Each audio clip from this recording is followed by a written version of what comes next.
Emile Durkheim and the distinction between mechanical and organic solidarity. We're going to begin by differentiating social structure from culture by using the analogy of a computer network. Think of social structure as a computer network. Think of traditional social structure as a small computer network, just a handful of old basic computers linked together in a small system. Think of modern society as the internet.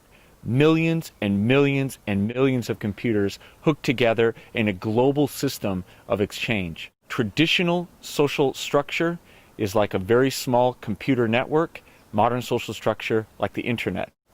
Think of culture then as the software that runs on these networks.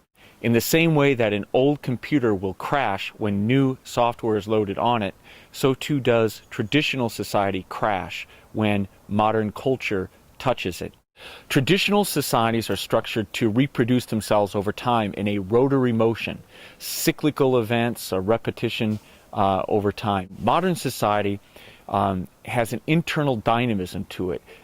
Normal change is associated with modernity. The economic organization of traditional societies is production for local use, direct production for local use for subsistence needs in the community. Modern society has an industrial capitalist market system where people do not produce for their own needs, but instead produce for other people's needs, thus requiring them to meet all of their own needs through the purchase of items on the market. Modern people are vulnerable in ways that traditional people aren't because we require other people to meet our basic physical needs. Emile Durkheim theorized the difference between traditional and modern society in terms of social solidarity. Social solidarity is literally the thing that makes solid. It is the glue that holds society together. Traditional society is literally held together with a different social glue than modern society. Thus, traditional society represents a different species of society than modern society does. Traditional societies are held together with mechanical solidarity. Mechanical solidarity is defined as a collective consciousness or collective conscience, a sort of group mind that is shared among all of the members of society and which binds them together into a moral community.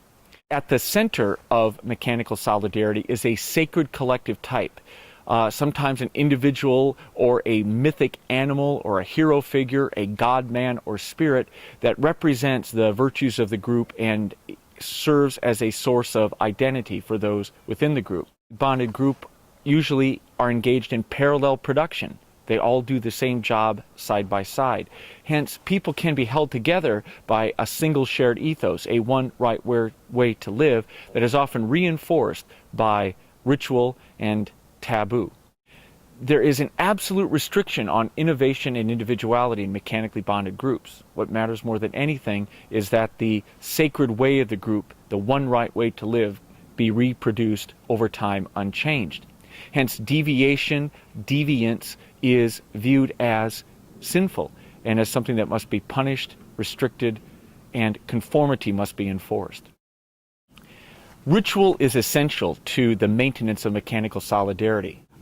Rituals allow for the group to visibly and physically experience the power of the group over the self.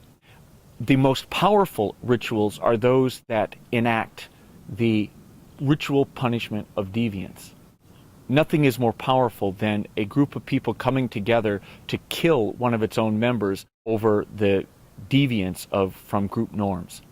The ritual punishment of deviance helps the group to define its moral boundaries, its one right way to live, and helps the group stay together.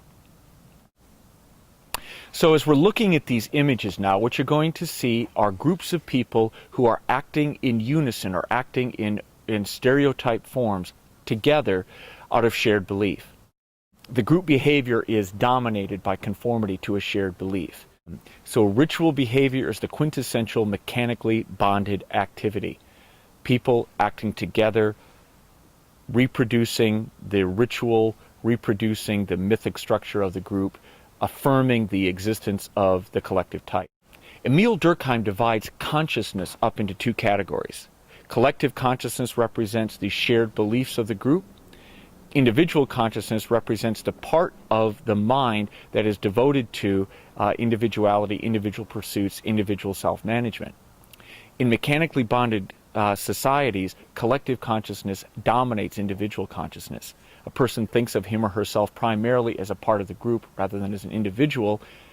Members of the group in a mechanically bonded society have the same dreams, have the same fears, have the same hopes, often grieve together, often celebrate together. There is a collective consciousness to the group. Let's briefly talk about modernity.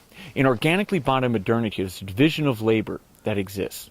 And it is that division of labor and specialization which separates people, which creates a kind of individual experience of the day that wasn't possible in that wasn't prevalent in mechanically bonded groups. As people begin to divide their labor up and to specialize, the collective type cannot hold. One of the primary reasons why mechanical solidarity cannot continue to exist in modernity is the experience of sacrilege that goes unpunished.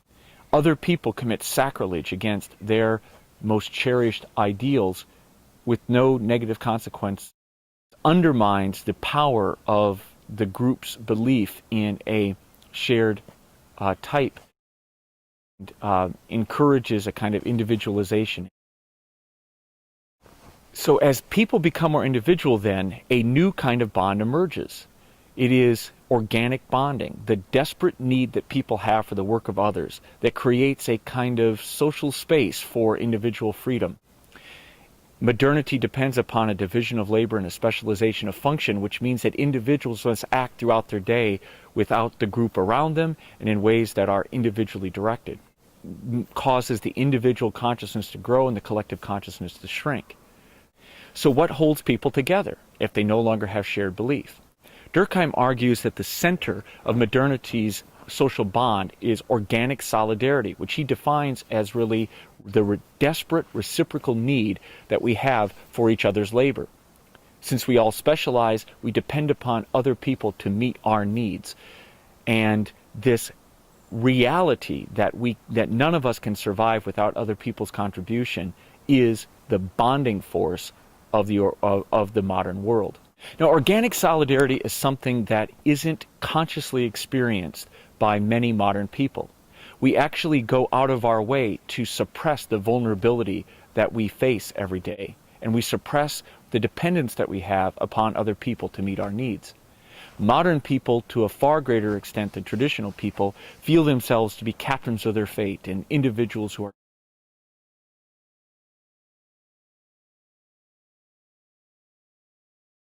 Durkheim claims that the lack of awareness of organic solidarity contributes to anomie in modern society, and defined as the inability to name experience or to find norms or rules to govern conduct. Durkheim actually designed a school system in France that would teach sociology in order to make people aware of organic bonding and the structure of the modern world.